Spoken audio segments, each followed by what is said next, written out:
because there wasn't a way to record it easily. But now they can, and they can also do analysis later, after the fact, to find out if there was any evidence of a crime or even a pattern that might suggest illegal behavior. Well, but this fundamentally changes how surveillance works. Right? We're used to how we see it on television, follow that car, right? That's surveillance. That's right. But now it's follow every car.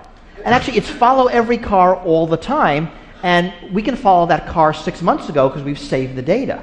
Right. So surveillance changes. And it's, in a lot of ways, it's not because of malice.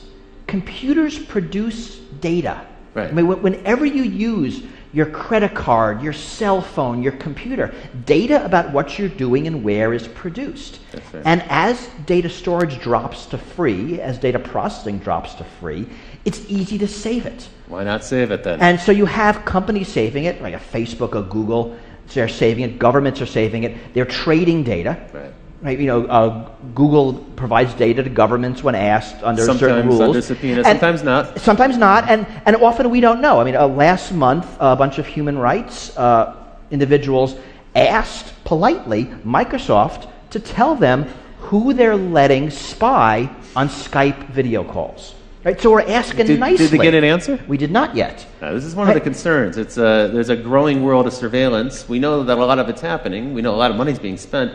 We don't know where, and we don't know what they're recording. And we often have no choice. I mean, I like to think, I don't like to think this, but it's sort of true that Google knows more about my interests than my wife does. Yeah. That's a little freaky. And they're able to predict better what you might do next because of the pattern. They can match your pattern against another cohort.